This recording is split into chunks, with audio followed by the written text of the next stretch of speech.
Every hour has a story.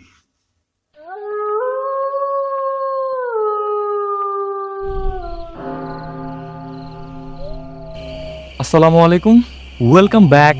কেমন আছেন আপনারা? শুনছেন দ্য হন্টেড আওয়ার, সাথে আছি আমি রিজন আহমেদ। তো আজকে আপনাদের জন্য থাকছে কিছু স্পেশাল স্টোরি। আশা করছি এই ঘটনাগুলোর মাধ্যমে আপনাদের মনোরঞ্জন ধরে রাখতে পারবো। তো প্রিয় লিসেনার, আর কথা না বাড়িয়ে চলে যাচ্ছি আজকের প্রথম ঘটনায়। ঘটনাটি যেভাবে লেখা আছে আমি ঠিক সেইভাবে বলার চেষ্টা করব।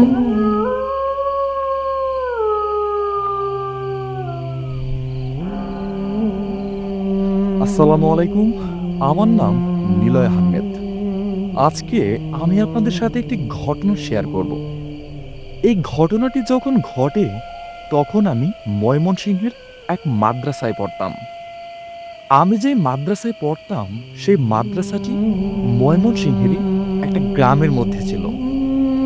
সালটা ছিল 2001। আমাদের এই মাদ্রাসার পাশেই একটা গোরস্থান ছিল। ওই গোরস্থানে একটা গন্ধরাজ ফুল গাছ ছিল। ওই গন্ধরাজ গাছের ফুলের গ্রাম অন্যান্য গন্ধরাজ ফুলের চেয়ে অনেকটা ভিন্ন ছিল। তো যাই হোক, প্রিয় লিসেনার, একদিন রাতের ঘটনা। আমি আর আমার 3-4 জন বন্ধু আমরা রাতের খাবার খেয়ে মসজিদের বারান্দায় বসে আড্ডা দিচ্ছিলাম। তখন আমাদের এক বন্ধু গোরস্থানের কথা বলে। তখন আমি বললাম, গোরস্থানের ওই ফুলের গ্রাম এরকম কেন? গন্ধরাজ ফুলের গ্রাম তো এরকম হয় না। তারপর সে বলে, গোরস্থানের ওই গন্ধরাজ ফুল গাছে জিন থাকে। সে আরো বলে, ওই গোরস্থানে তারা প্রতি রাতেই ঘোরাঘুরি করে। কথাগুলো শুনে প্রথমে আমরা কেউই বিশ্বাস করিনি। তাই আমি মজা করে আমাদের এক বন্ধু তৌহিদকে বলি, কিরে, তোর না এত সাহস, আজকে রাত 1টার সময় গুরুস্থানে গিয়ে ওই গন্ধরাজ ফুল গাছ থেকে একটি ফুল নিয়ে আয় তো দেখি। তখন তৌহিদ বলে, আরে এইটা কোনো ব্যাপার? তখন আমাদের সেই বন্ধুটি তৌহিদকে মানা করে, বলে এরকম পাগলামির কোনো মানে নাই, তৌহিদ যেতে হবে না। কিন্তু তৌহিদ যাবেই। যাই হোক, প্রিয় লিসেনার, ওই রাতে কি হয়েছিল সেটা জানি না। তবে পরের দিন সকালে তৌহিদ আমাদের ডেকে বলে, কিরে, তোদের জিনকে তো দেখতে পেলাম না। আর আমাকে বলে, এই নে তোর গন্ধরাজ ফুল। তখন আমি অনেকটা অবাক হই, কিন্তু তখন তৌহিদকে কিছুই বলিনি। ওই দিনটা স্বাভাবিকভাবে যায়, কোনো সমস্যা হয় না। কিন্তু আসল ঘটনা শুরু হয় পরের দিন রাতে। প্রিয় লিসেনার, প্রায় রাত 1টার দিকে আমার মনে হয় কেউ যেন বলছে, তুই কাজটা ঠিক করস নাই, তুই কি মনে করছ তোরে আমি সাইরা দিম? এগুলো শুনে আমার ঘুম ভেঙে যায়, কিন্তু ঘুম থেকে উঠে কিছুই দেখতে পাই না। তাই প্রথমে ভাবি স্বপ্ন দেখেছি। এই ভেবে আমি আবার শুয়ে পড়ি। কিন্তু একটু পরে আবার শুনতে পাই সেই আওয়াজগুলো।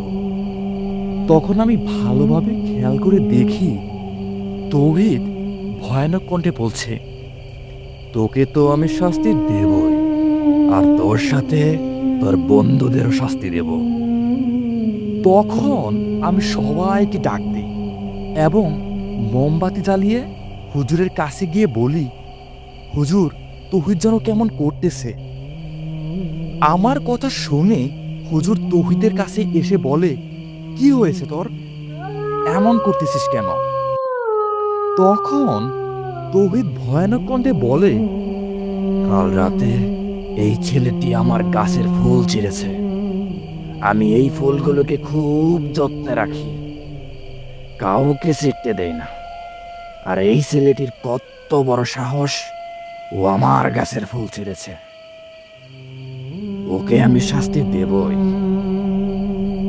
এগুলো শোনার পর হুজুর আমাকে বলে, তুই জলদি যা, সব হুজুরদের ডেকে নিয়ে আয়। আমি তখন দৌড়ে গিয়ে মাদ্রাসার সকল হুজুরকে খবরটা জানাই। আমার কথা শুনে সবাই তখন তৌহিদকে দেখার জন্য আমাদের রুমে আসে। তখন তৌহিদের এই অবস্থা দেখে একজন হুজুর আমাদেরকে উদ্দেশ্য করে বললেন, তোরা ওকে ভালোভাবে ধর। হুজুরের কথা শুনে আমরা ৬-৭ জন তৌহিদকে ধরে রেখেছি। তারপর হুজুর কিছু সূরা তিলাওয়াত করে তৌহিদের শরীরে ফু দিতে লাগলো এবং বলতে লাগলো, তুই এখান থেকে চলে যা। তখন সেই অবয়বটি বলল, আমি ওকে রেখে যাব না। এই বলে তৌহিদ শরীরটা এমনভাবে জাকিয়ে দিল, আমরা যারা যারা ওকে ধরে রেখেছিলাম তারা সবাই ছিটকে ২-৩ হাত দূরে গিয়ে পড়লাম। তখন তৌহিদ বাহিরে গিয়ে গোরস্থানের দিকে যেতে লাগলো। আমরা আবার গিয়ে তৌহিদকে ধরে রুমের ভিতরে নিয়ে আসি। তখন আমাদের মাদ্রাসার বড় হুজুর আসে। সে এসে কিছু দোয়া দরুদ পাঠ করলেন। তারপর জিনটিকে উদ্দেশ্য করে বললেন, তুই এক্ষুনি তৌহিদের শরীর থেকে চলে যা, আর যদি না যাস তাহলে আমি কি করতে পারি তা তো তুই জানসই। তারপর জিনটি কোনো কথা বলল না।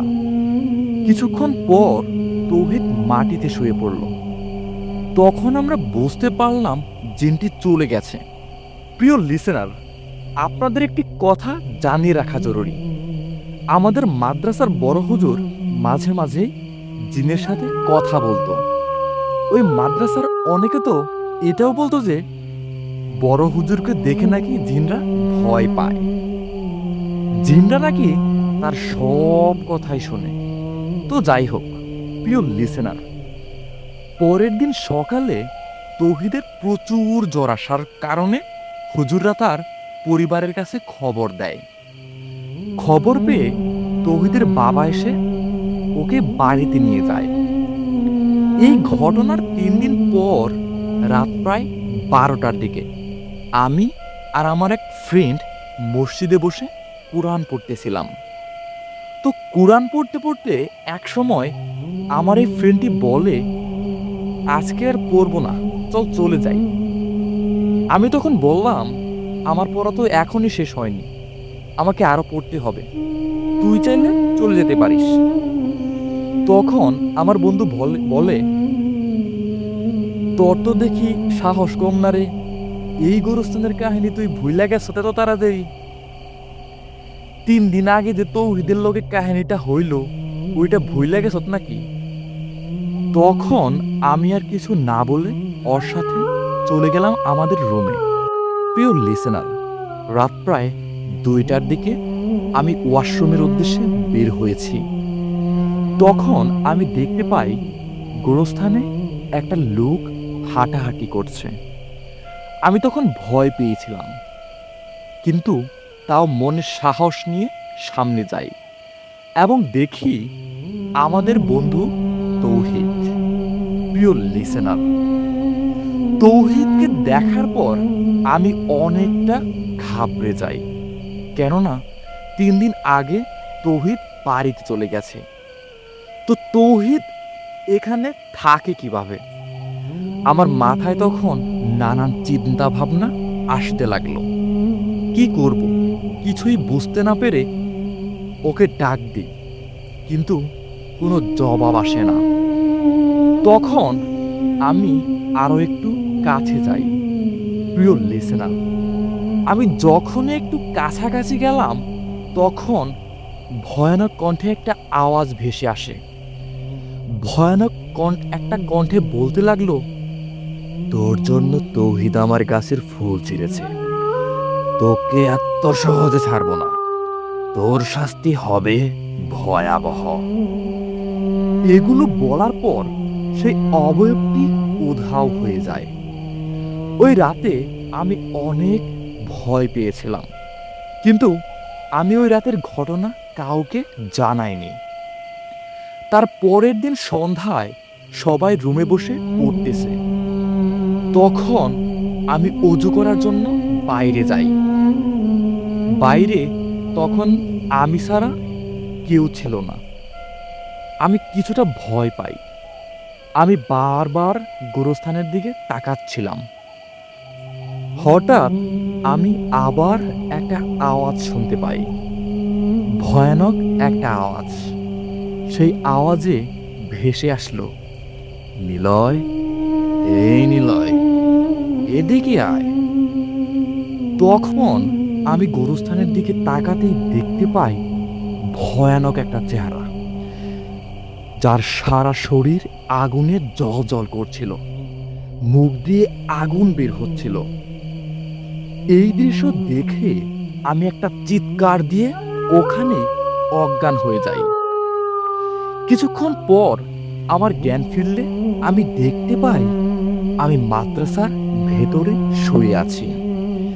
আমার জ্ঞান ফেরার সাথে সাথে বড় হুজুর আমাকে জিজ্ঞেস করলো কি হয়েছিল। তখন আমি সব কিছু খুলে বলি। আমার কথা শুনে হুজুর গুরুস্থানের কাছে এসে মনে মনে কি যেন করে ডাক দিল। তারপর আমরা সবাই সেই অবয়বটাকে দেখতে পারলাম। আমাদের হুজুর সেই অবয়বটিকে কি যেন বলল। আমরা দূরে থাকার কারণে কিছু শুনতে পারিনি। কিছুক্ষণ পর হুজুর রুমের ভিতরে এসে আমাদের বলল, এই জিনটি আর কোনোদিন কাউকে ভয় দেখাবে না। তারপর থেকে সত্যি সত্যি আমি আর ওই জিনকে দেখিনি। তো প্রিয় লিসেনার, এই ছিল আমাদের এই ঘটনাটি। নিলয় আহমেদের এই ঘটনাটি যদি আপনাদের ভালো লেগে থাকে তাহলে অবশ্যই কমেন্টে জানাবেন। নিলয় আহমেদ আমাদেরকে আরও কিছু ঘটনা পাঠিয়েছেন। যদি আপনাদের এই ঘটনাটি ভালো লেগে থাকে তাহলে আমরা পরবর্তী ভিডিওতে বাকি ঘটনাগুলো উপস্থাপন করার চেষ্টা করব ইনশাআল্লাহ। তো প্রিয় লিসেনার, এটাই ছিল আমাদের আজকের প্রথম ঘটনা। ঘটনাটি আপনাদের কেমন লাগলো তা আপনারা অবশ্যই কমেন্ট করে জানাবেন। আপনারা যারা এখন পর্যন্ত আমাদের সাথে আছেন তাদেরকে অনেক অনেক ধন্যবাদ, এবং আপনারা যারা এখন পর্যন্ত আমাদের চ্যানেলটি সাবস্ক্রাইব করেন তারা অবশ্যই চ্যানেলটি সাবস্ক্রাইব করে রাখবেন। তো বেশি সময় নষ্ট না করে আমরা চলে যাচ্ছি আমাদের দ্বিতীয় ঘটনায়। আপনারা আমাদের সাথে থাকেন, আশা করছি ঘটনাটি আপনাদের ভালো লাগবে। ঘটনাটি যেভাবে লেখা আছে আমি ঠিক সেইভাবে পড়ার চেষ্টা করছি।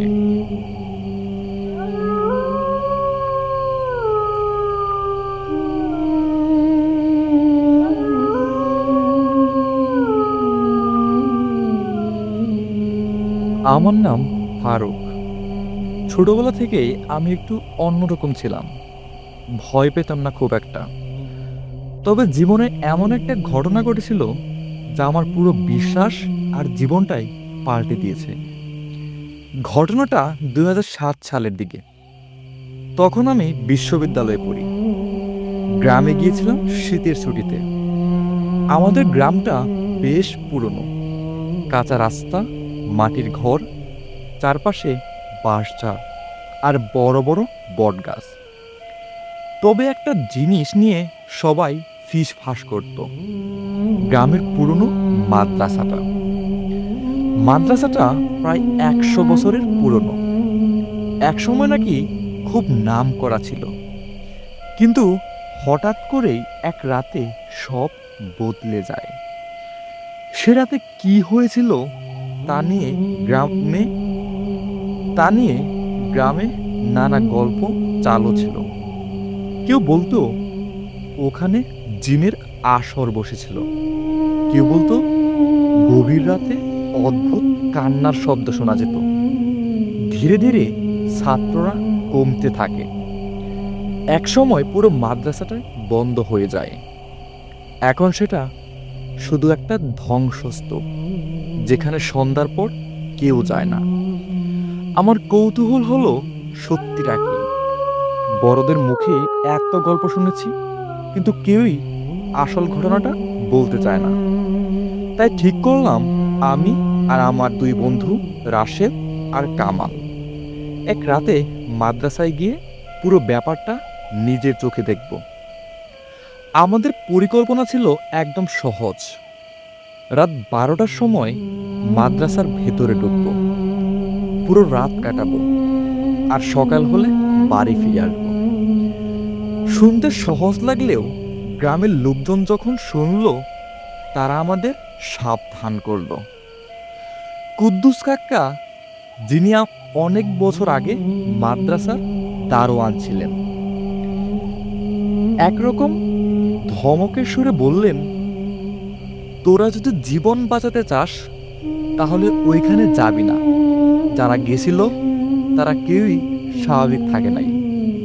কিন্তু আমরা তখনও এসব বিশ্বাস করতাম না, বরং আরো বেশি আগ্রহ জন্মালো। রাত তখন 11:45। আমরা তিনজন টর্চ হাতে বের হলাম। শীতকাল, চারপাশে কুয়াশা, রাস্তা ফাঁকা, কেবল দূরে শিয়ালের ডাক আর রাত জাগা পেঁচার ডাক শোনা যাচ্ছিল। মাদ্রাসার গেটের সামনে দাঁড়াতেই গা ছমছম করে উঠল। বিশাল লোহার গেটটা মরিচায় ভরা, কাঠের দরজাগুলো প্রায় ভাঙা। আমরা ঢুকলাম। ভেতরে বেশিরভাগ অংশ ধসে পড়েছে, তবে ক্লাসরুমগুলো এখনো আছে।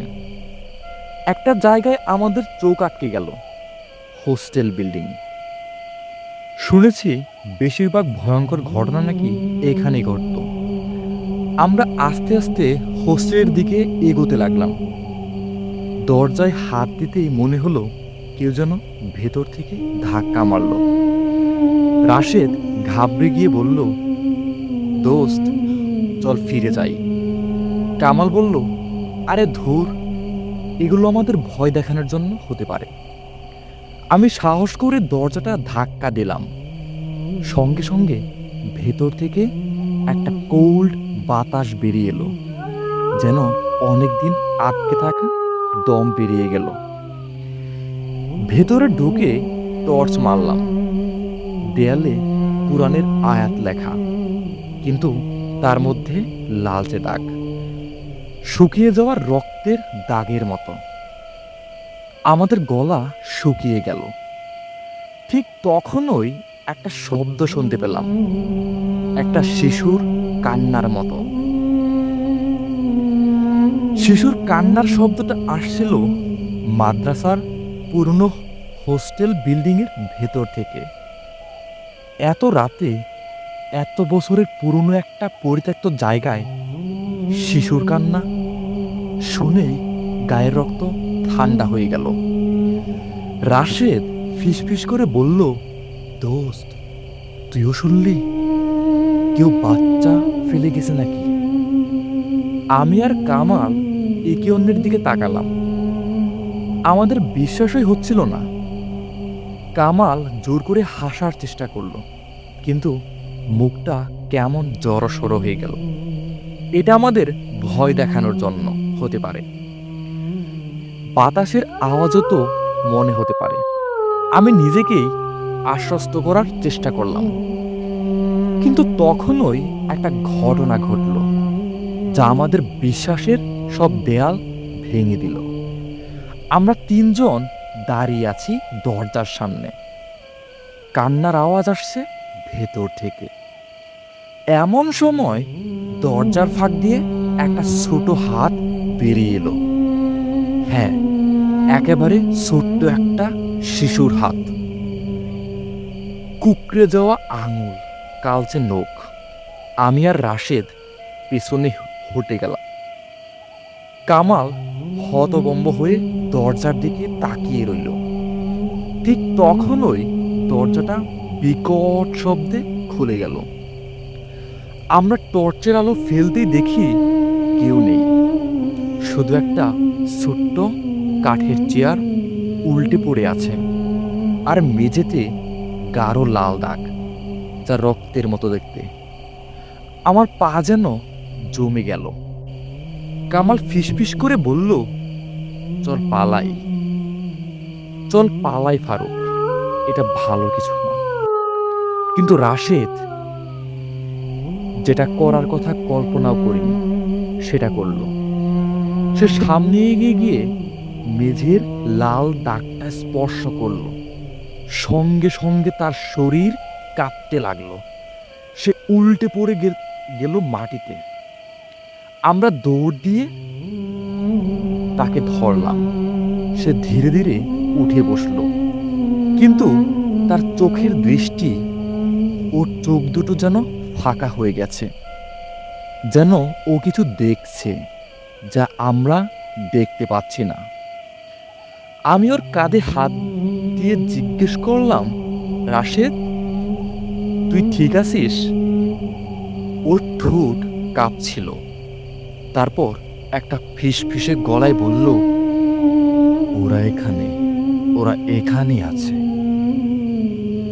রাশেদ ধীরে ধীরে বলতে লাগলো, ওরা ছিল 8 জন, ছোট বাচ্চা, সবাই এই হোস্টেলের ছাত্র ছিল। কিন্তু এক রাতে ওর ঘোলা ধরে এলো, চোখ বিস্ফারিত। কি হয়েছিল? আমি জিজ্ঞেস করলাম। রাশেদ আমাদের দিকে তাকিয়ে বলল, তাদের সবাইকে এক রাতে মেরে ফেলা হয়েছিল। এই মাদ্রাসার ওই এক শিক্ষক পাগল হয়ে গিয়েছিল। সে রাতের আধারেই একটা একটা করে শিশুকে ডেকে নিয়ে গলা কেটে ফেলত। সেই রাতেই মাদ্রাসা বন্ধ হয়ে যায়। আমি শ্বাস আটকে শুনছিলাম। এসব গল্প আমি আগে শুনেছি, কিন্তু কেউ এভাবে বলেনি। রাশেদ থর থর করে কাঁপছিল। কামাল ধপ করে বসে পড়ল। তার মুখ শুকিয়ে গেছে। ঠিক তখনই আমাদের পেছনে একটা ছায়া নড়তে দেখা গেল। আমি ধীরে ধীরে টর্চের আলো ফেললাম। একটা ছোট্ট বাচ্চা দাঁড়িয়ে আছে। তার চোখ দুটো ফাঁকা, যেন গভীর অন্ধকারের দুটা শর্ত। আর সে কাঁদছে না, বরং হাসছে। শিশুটার ফাঁকা দু চোখ আমাদের দিকে তাকিয়েছিল। সে হাসছিল, কিন্তু তার মুখে কোনো উষ্ণতা ছিল না, বরং একটা ভয়ঙ্কর শূন্যতা। আমরা কেউ নড়তে পারছিলাম না, যেন শরীর পাথর হয়ে গেছে। হঠাৎ শিশুটার ঠোঁট নড়ল, কিন্তু তার কণ্ঠটা এলো মাদ্রাসার দেয়ালের চারপাশ থেকে, যেন পুরো ভবনটাই কথা বলছে। তোমরা এখানে এসেছো কেন? রাশেদ হঠাৎ তীব্র চিৎকার করে উঠল। 2 হাতে মাথা চেপে ধরল, যেন তার মস্তিষ্ক ফেটে যাচ্ছে।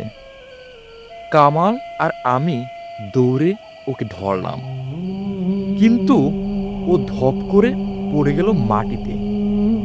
ঠিক তখনই শিশুটার মুখ বিকৃত হয়ে গেল, যেন ওর চামড়াটা ভেতরের হাড়ের উপর কুঁচকে গেল। আমি আর কামাল কিছু বুঝে ওঠার আগে শিশুটার দেহটা হঠাৎ বিকট শব্দ করে ছড়িয়ে গেল ধোঁয়ার মতো। পুরো ঘর কুয়াশায় ছেয়ে গেল, আর বাতাসে ভেসে আসতে লাগলো ফিসফিসে কণ্ঠস্বর, তোমরা চলে যাও, না হলে ও আসবে।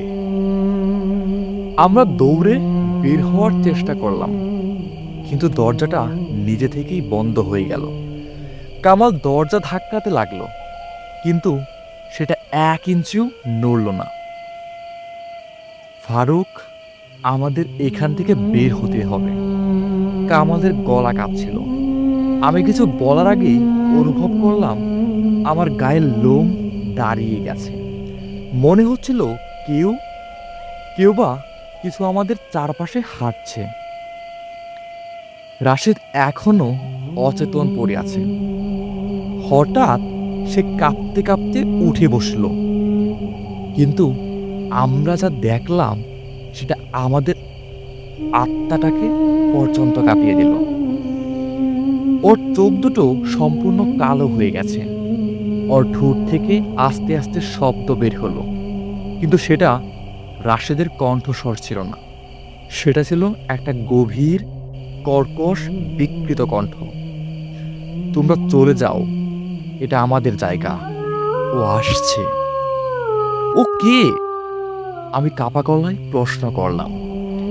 রাশেদের ঠোঁট ফাঁক হলো, কিন্তু কিছু বলার আগেই দরজাটা বিকট শব্দ করে খুলে গেল। আমরা আর কিছু না ভেবে রাশেদকে কাঁধে তুলে ছুটলাম মাদ্রাসার গেটের দিকে। ঠিক তখনই মাদ্রাসার ভেতর থেকে শোনা গেল এক ভয়ানক বিকট চিৎকার, যা কোনো মানুষের গলার আওয়াজ হতে পারে না। যেন সেটা একসঙ্গে অনেকগুলো ভিন্ন কণ্ঠস্বরের সংমিশ্রণ, একসঙ্গে হাহাকার করছে। আমরা ছুটতে ছুটতে মাদ্রাসার গেট পেরিয়ে বাইরে বেরিয়ে পড়লাম। যেই মুহূর্তে আমরা বাইরে এলাম, গেটটা প্রচণ্ড শব্দ করে বন্ধ হয়ে গেল, আর পুরো জায়গাটা যেন আগের মতো নীরব হয়ে গেল। কিন্তু আমাদের সামনে যা ঘটল সেটাই সবচেয়ে ভয়ের ছিল। রাশেদ আমাদের কাছ থেকে নেমে দাঁড়ালো, ধীরে ধীরে আমাদের দিকে ফিরল। রাশেদের ঠোঁটে সেই অদ্ভুত বিকৃত হাসি ফুটে উঠল। ওর চোখ দুটো ছিল পুরোপুরি কালো, যেন ভেতরে কোনো জীবন নেই, কেবল এক শূন্যতার আধার। আমি আর কামাল পেছনে সরে এলাম। রাশেদ, আমি কাপা গলায় ডাকলাম। ও কোনো উত্তর দিল না। ধীরে ধীরে মাথাটা একপাশে কাত করল। তারপর সেই ফিসফিসে কণ্ঠে বলল, তোমরা চলে যেতে পারবে না, ও এখন তোমাদের দেখতে পেয়েছে। আমাদের মেরুদণ্ড দিয়ে ঠান্ডা স্রোত বয়ে গেল। কামাল আমার হাত চেপে ধরল। ওর পুরো শরীর থরথর করে কাঁপছে। দোস্ত, রাশেদ ঠিক নাই, কামাল ফিসফিস করে বলল। আমি শক্ত হতে চেষ্টা করলাম। রাশেদ যাই হোক, সে আমাদের বন্ধু, আমরা ওকে ফেলে যেতে পারি না। আমি ধীরে ধীরে ওর দিকে এগিয়ে গিয়ে বললাম, রাশেদ শোন, তুই ঠিক আছিস? ওর মুখটা ধীরে ধীরে বিকৃত হতে লাগলো। তারপর ফিসফিস করে বলল, ও চলে আসছে, আমাদের সবাইকে নিয়ে যাবে। ঠিক তখনই দূর থেকে ভেসে এলো একটা পায়ের আওয়াজ, কিন্তু সেটা স্বাভাবিক পায়ের শব্দ ছিল না। মনে হচ্ছিল ভারী কিছু খুব ধীরে ধীরে কিন্তু নিখুঁতভাবে আমাদের দিকে গিয়ে আসছে। আমি আর কামাল পেছনে তাকালাম, কিন্তু কুয়াশার ভেতর কিছু দেখা গেল না। কিন্তু পায়ের আওয়াজটা আসতে লাগলো, 1, 2, 3। রাশেদ হঠাৎ ঝট করে আমাদের দিকে তাকালো। ওর মুখের চামড়া কেমন যেন এক টানে টান টান হয়ে গেল, আর ওর গলা দিয়ে শোনা গেল এক অস্বাভাবিক বিকট শ্বাসের শব্দ। আমরা দুজন আর কিছু না ভেবে দৌড় দিলাম। আমরা যখন গ্রামে ফিরলাম, তখন আমাদের শরীর অবসন্ন হয়ে গেছে। আমাদের মনে হচ্ছিল যেন কয়েক ঘন্টা দৌড়েছি। কিন্তু কৌতূহলের বিষয় হলো, আমরা গেট থেকে বের হয়ে মাত্র কয়েক মিনিটেই গ্রামের বাড়িতে পৌঁছে গিয়েছিলাম। অথচ মনে হচ্ছিল পুরো রাত কেটে গেছে। রাশেদ তখনও অজ্ঞান। আমরা ওকে ওর বাড়িতে নিয়ে যাই। ওর মা আমাদের দেখে আটকে উঠল, বলল, ওরে কি হলো? তোমরা এত ভয় পেয়েছো কেন? আমরা কিছু বললাম না, শুধু ওকে বিছানায় শুয়ে দিলাম। কিন্তু পরের দিন যা ঘটলো সেটা আরো ভয়ানক। সকালবেলা আমি আর কামাল ওর খবর নিতে গেলাম। রাশেদের মা জানালেন, ও এখনো ঘুমাচ্ছে আর জ্বর এসেছে খুব বেশি। কিন্তু আমরা যখন রাশেদের ঘরে ঢুকলাম তখন আমাদের বুকের ভেতরটা ঠান্ডা হয়ে গেল। রাশেদ বিছানায় শুয়েছিল, কিন্তু ওর হাত পা শক্ত হয়ে গিয়েছিল। মুখের মধ্যে ছিল আতঙ্কের ছাপ। আর সবচেয়ে ভয়ঙ্কর বিষয় ছিল ওর গলায় লালচে কালো আঙুলের দাগ, যেন কেউ রাতভর ওর গলা চেপে ধরেছিল। কামাল ফিসফিস করে বলল, ফারুক, তোরও মনে হচ্ছে যে আমরা ওখান থেকে ফিরে আসতে পারলেও কিছু যেন আমাদের সঙ্গে চলে এসেছে। আমার গা শিউরে উঠল। আমি জানতাম ব্যাপারটা এখানেই শেষ হয়নি। রাশেদের গলায় কালচে লাল আঙুলের দাগ স্পষ্ট হয়ে উঠেছিল। ওর নিঃশ্বাস ধীর, চোখ দুটো অর্ধেক খোলা, কিন্তু যেন দেখছিল না। আমি কাছে গিয়ে ওর কাঁধে হাত রাখলাম। রাশেদ, ও ধীরে ধীরে মাথা ঘুরিয়ে আমার দিকে তাকালো। ওর চোখের দৃষ্টিতে কোনো প্রাণ ছিল না, কিন্তু তখনই ওর ঠোঁট কাঁপল। ফিসফিস করে বলল, সে এখানে এসেছে। আমার আর কামালের পুরো শরীর বরফের মতো ঠান্ডা হয়ে গেল। কে এসেছে? কামাল জিজ্ঞেস করল। রাশেদ আস্তে আস্তে তার হাতটা তুলে আমাদের দিকে দেখালো। আমরা পেছনে ফিরে তাকালাম, কিন্তু কিছুই ছিল না। তবে তখনই বাতাসটা কেমন জানে ভারী হয়ে গেল। ঘরটা অন্ধকার লাগতে শুরু করলো। হঠাৎ দরজার বাইরে পায়ের শব্দ পেলাম। আস্তে আস্তে ভারী নিখুঁতভাবে এগিয়ে আসছে। আমাদের শরীর জমে গেল, কেউ আসছে। দরজার বাইরে পায়ের শব্দ থেমে গেল। পুরো ঘর নিস্তব্ধ। শুধু আমাদের কানের ভেতর নিজের হৃদস্পন্দন শোনা যাচ্ছিল। ঠিক তখনই দরজায় 3টা টোকা পড়ল। কামাল আমার হাত শক্ত করে চেপে ধরল। আমরা কিছু না বলে দরজার দিকে তাকিয়ে রইলাম। কোনো শব্দ নেই। আমি আস্তে করে দরজার কাছে গিয়ে বললাম, কে? কোনো উত্তর এলো না। তবে কয়েক সেকেন্ড পরেই দরজার ওপাশ থেকে ফিসফিস গলায় একটা বিকৃত আওয়াজ ভেসে এলো, এখানে তোমাদের জন্য অপেক্ষা করছিলাম। আমার গা শিউরে উঠল। কামাল এতটাই ভয় পেয়েছিল যে ও একটা দম বন্ধ গোঙানি দিয়ে পেছনে সরে গেল। ঠিক তখনই দরজার ওপাশ থেকে একটা ভারী নিঃশ্বাস শব্দ শোনা গেল, যেন কেউ খুব কাছ থেকে আমাদের গন্ধ নিচ্ছে। আমরা দৌড়ে গিয়ে দরজাটা ভেতর থেকে বন্ধ করে দিলাম। রাশেদ তখনও বিছানায় শুয়ে কাঁপছিল। ওর ঠোঁট নীল হয়ে গেছে। কামাল কাপা গলায় বলল, দোস্ত, এটা আমাদের ছেড়ে দেবে না। আমরা কিছু একটা নিয়ে এসেছি ওই মাদ্রাসা থেকে। আমি জানতাম ও ঠিকই বলছে। আমাদের যেতে হবে সত্যিটা খুঁজতে। আমরা এক মুহূর্ত দেরি না করে রাশেদের কাকাকে খুঁজতে গেলাম। কুদ্দুস কাকা, যিনি এক সময় মাদ্রাসার দারোয়ান ছিলেন, উনি আমাদের দেখে চমকে গেলেন। আমি বললাম, কাকা, আমাদের সব বলুন, ওই মাদ্রাসায় আসলে কি হয়েছিল? কুদ্দুস কাকা গভীর শ্বাস নিয়ে বললেন, তোরা একটা মহা ভুল করেছিস।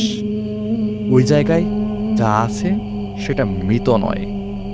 ওটা ভয় পায় না, ও শুধু খুঁজে বেড়ায়। কি খুঁজে বেড়ায়? আমি শ্বাস আটকে জিজ্ঞেস করলাম। উনি কাপা গলায় বললেন, নতুন শিকার। আমরা কুদ্দুস কাকার মুখের দিকে তাকিয়ে থাকলাম। তোমরা জানো মাদ্রাসাটা কেন বন্ধ হয়ে গেছিল? উনি ফিসফিস করে বললেন। আমি মাথা নেড়ে বললাম, হ্যাঁ, আমরা শুনেছি এক পাগল শিক্ষক ছাত্রদের মেরে ফেলেছিল। কুদ্দুস কাকা মাথা নাড়লেন। না, সে শুধু একজন ছিল, কিন্তু ওর পেছনে ছিল অন্য কেউ। আমি আর কামাল একই সঙ্গে বললাম, অন্য কেউ? কুদ্দুস কাকা ধীরে ধীরে বললেন, ও ছিল এক শয়তান, যে মাদ্রাসার মাটির নিচে ছিল শত বছর ধরে। একদিন যখন সেই শিক্ষক পাগল হয়ে গিয়েছিল, তখন সে নিজের ছাত্রদের বলি দিয়েছিল সে শয়তানের জন্য। আর তখনই ও জেগে উঠেছিল। আমাদের গায়ের লোম দাঁড়িয়ে গেল। ও এখনো আছে, তাই না? আমি ফিস ফিস করে বললাম। কুদ্দুস কাকা ধীরে মাথা জাকালেন। তোমরা ওর চোখে পড়েছ, এখন তোমরা মুক্ত নও। ঠিক তখনই বাইরে বিকট এক চিৎকার শোনা গেল। আমরা আতঙ্কে দরজার দিকে তাকালাম, আর বুঝতে পারলাম রাত এখনো শেষ হয়নি। বাইরে সেই বিকট চিৎকারটা শোনা গেল, যেন কারো গলা কেটে ফেলা হচ্ছে, অথবা কোনো কিছু পেটের ভেতর থেকে বেরিয়ে আসতে চাইছে। কুদ্দুস কাকা আতঙ্কিত দৃষ্টিতে আমাদের দিকে তাকালেন। তার গলা দিয়ে অস্পষ্টভাবে বের হলো, ও এসে গেছে। আমি আর কামাল একে অপরের দিকে তাকালাম। ঘরটা হঠাৎই কেমন যেন ঠান্ডা হয়ে গেল, যেন চারপাশের বাতাস ভারী হয়ে উঠছে। ঠিক তখনই দরজার বাইরে আবার সেই ভারী পায়ের শব্দ শোনা গেল, ধীরে ধীরে নিখুঁতভাবে এগিয়ে আসছে। আমরা কোনো শব্দ করলাম না, কিন্তু হঠাৎ দরজার ফাঁক দিয়ে একটা ছায়া দেখা গেল। এটা ছিল মানুষের ছায়া, কিন্তু তাতে কিছু একটা ছিল না। যেন শরীরের আকৃতিটা ঠিক আছে, কিন্তু তাতে কোনো প্রাণ নেই। কুদ্দুস কাকা হঠাৎ আমাদের দিকে তাকিয়ে ফিসফিস করে বললেন, যদি ও তোমাদের নাম ধরে ডাকে, কোনোভাবেই উত্তর দিও না। আমার গলা শুকিয়ে গেল। কামাল নিঃশ্বাস বন্ধ করে দাঁড়িয়ে রইল।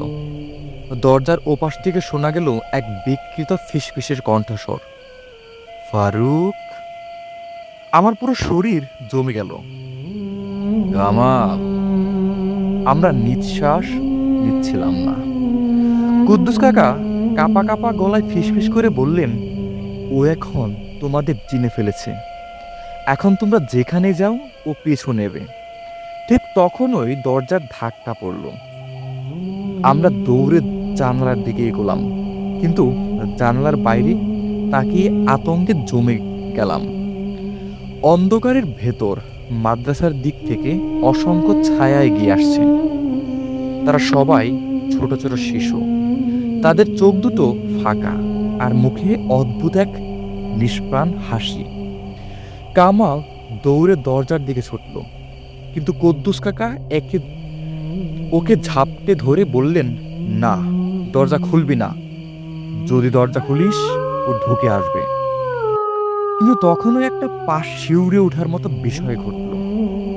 রাশেদ, যে এতক্ষণ বিছানায় অজ্ঞান হয়ে পড়েছিল, হঠাৎ বিকট গলায় চিৎকার করে উঠল, ও আমাকে নিতে এসেছে।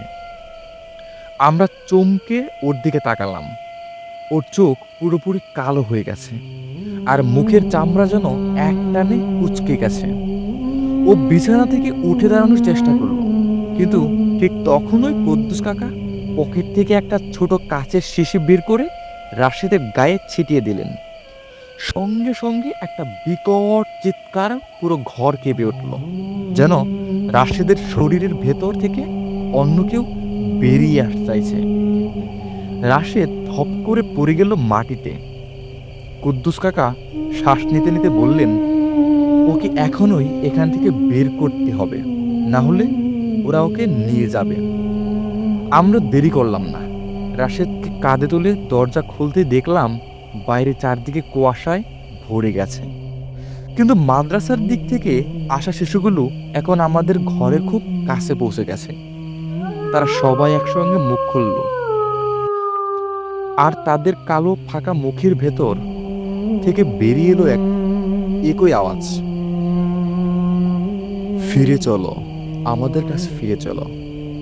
আমরা চোখ বন্ধ করে রাশেদকে নিয়ে দৌড় দিলাম। আমরা শুধু দৌড়াচ্ছিলাম, পেছনে কি ঘটছে জানতাম না, শুধু অনুভব করছিলাম যে কিছু একটা আমাদের পেছনে তীব্র গতিতে ধেয়ে আসছে। কামাল ফিসফিস করে বলল, ওরা পিছু নিয়েছে। কুদ্দুস কাকা আমাদের বললেন, যত দ্রুত সম্ভব গ্রামে পৌঁছাতে হবে। গ্রামের মসজিদের ভেতরে গেলে ওরা আসতে পারবে না। আমরা দৌড়তে থাকলাম, আর পেছনে সেই বিকট ফিসফিসে শব্দ শোনা যাচ্ছিল, তোমরা আমাদের কাছ থেকে পালাতে পারবে না। ঠিক তখনই হঠাৎ আজানের ধ্বনি ভেসে এলো। সঙ্গে সঙ্গে চারপাশের কুয়াশা কেটে গেল, বাতাস হালকা হয়ে গেল, আর সেই শিশুগুলো তারা থেমে গেল। আমরা ঘুরে দেখলাম তারা এখন স্থির দাঁড়িয়ে আছে। ধীরে ধীরে তাদের দেহগুলো কুয়াশার মতো মিলিয়ে গেল বাতাসে। আমরা গ্রামের মসজিদের ভেতরে ঢুকে হাঁপাতে লাগলাম। কুদ্দুস কাকা বললেন, তোরা বেঁচে গেছিস, কিন্তু পুরোপুরি মুক্ত না।